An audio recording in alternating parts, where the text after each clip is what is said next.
Greetings, this is the Timeshare Traveler. Today is episode 164. The Timeshare Traveler is Bearish on Marriott Vacation Club. This all got started because I got a big increase in my maintenance fees, so I started looking at the financial reports. And again, I'm not a financial analyst, but I'll give you the layman's version of where I stand and why I'm bearish. So I have concerns with the business's results. And I'll go through the Marriott revenue categories as I understand them. And I put together a spreadsheet, how things have looked over the last 4 years to sort of look at that. And then I'll give you some of my findings from the report. And lastly, I'll give my takeaways as an owner, how I feel about the situation, looking at it from a high-level business perspective. So before I go into all the details, I'm going to stop and tell you a little bit about my channel. Then I'll be right back and I'll dive into the details. Hang in there. Hi, this is Cliff, and I'm the Timeshare Traveler. Welcome to my channel. The purpose of my channel is to educate those who love traveling in timeshares. I've been an owner for 15 plus years at timeshare ownership. I have elite ownership with Marriott, Hilton, and Worldmark.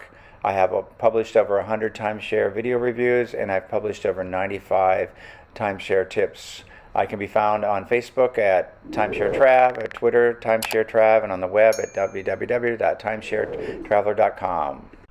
Well, I'm back. So the first concern I had is I just got a maintenance fee increase to 15% for 2024, payable in 2023. And that got my attention for sure. And it seems way above inflation. I know we've had inflation that's been higher, but 15% seems ridiculous as far as an increase. So it a bit upset me, so I dug a little deeper. And so here's what I found. The number of customers over the last 4 years, and granted there was some COVID in this, so I don't want to totally, but it's only up less than 2% a year. So they're not gaining new customers. Even with the merger, they gained a bunch there, but it doesn't look like they're adding that substantial number over time. So they're increasing the sales price to a lot of the timeshare purchases, and that I've noticed big time. But that increase in revenue is not leading to increase in customer base, meaning people are getting rid of their timeshare ownership. That's my deduction. I don't actually know, but it looks that way. And again, when I'm seeing the price increases, they already were in my mind, because I tracked the cost. They were one of the most expensive when I compare them to Hilton and Club Wyndham and Worldmark. They're much more expensive to purchase, and in the maintenance fees, and they're increasing both of those. So that's a little bit of a worry when they're in a competitive environment. The next issue is they have a large debt service. So when they purchased Vistana/ILG, they took on a lot of debt. So again, I think they're leveraged, and I don't like the idea that they're paying their debt by increasing my maintenance. And again, the last thing is more of an industry thing, is I worry about the competition with VRBO and Airbnb. My kids that are younger generation, they're much more interested in their VRBO or Airbnb versus owning a timeshare. Okay, the next section, I'm gonna show you numbers from the financial report. So I had to sort of begin to understand, and again, this is a layman's term. I'm not a financial analyst. I'm a timeshare owner, and I do have some business background. But they broke their categories, which I'll show on the next slide, in revenue for sales and of destination points, and they also still sell some weeks, but mostly destination points. Then the next line was maintenance fees, and again, this may be not 100% maintenance fees, but it included maintenance fees when I read it.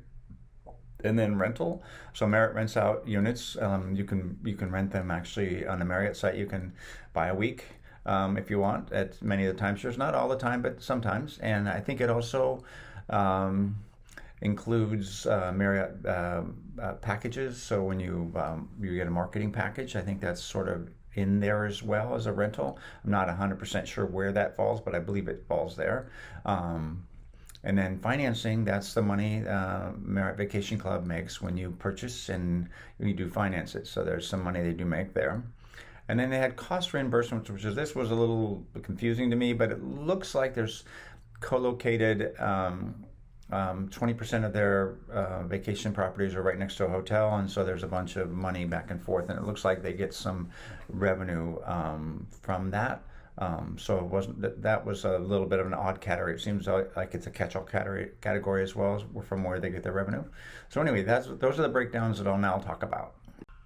So here's the eye chart with all the numbers. But first thing I noticed, and again, 2019, we're in the pandemic to 2020, so you see a drop of a little bit of that. But what I don't see is coming out of the pandemic and things like that. I don't really see an increase, and particularly disturbing is from 2021 to 2022, there was effectively no growth. Now, granted, these are probably rounded numbers, but either way, they're a general trend that basically for a 4-year period, they've only added 40,000 new customers, which is like it's about 8% increase over a 4-year period. And that worries me because they bought properties supposedly to gain additional leverage and additional ability to add customers, and I just don't see it. So it's hard to know. During this whole period, they'd already purchased ILG during this whole period, so I kept it within the period they owned it, so it didn't get confusing. And again, 2020 is the next line is the vacation ownership purchase sales, and it's not surprising to see the drop in 2020 during the pandemic, because 2019 probably didn't start to they probably had sales leading into the year. But again, they've been done a lot of price increases in 2021 and 2022, and even in 2023, and I'm just not seeing. I see that giant, eventually tick up, so we're a little bit above where they were in 2019. But I don't know that the price increases are sustainable because I just think they're already too high priced. I mean, I personally not. I'd rather buy more Hilton or more Club Wyndham just because it's at some point it's just too expensive. And then the maintenance fees, which was surprising, they've been pretty flat. And again, my maintenance fees myself have been relatively flat for the last 3 years. So the 15%, some people could say, is a catch-up because of inflation and so forth. But it also feels like they're just doing that because it's the only way they can generate revenue to pay off their debt. And so I just question the whole premise of looking at the maintenance number and we're barely above 2019 now as far as fees, and the way to increase that is just increase the price versus having more owners. So again, it feels like a little house of cards that there really aren't more owners, therefore the maintenance fees aren't going up by having more owners. So the only approach they have is to raise the actual fees to raise that up. And I don't see that kind of makes me nervous. Again, the next line is rental, and that's them using Marriott's other platform, their hotel platform, and renting out some. I think it also includes some of the marketing things, but not 100% sure.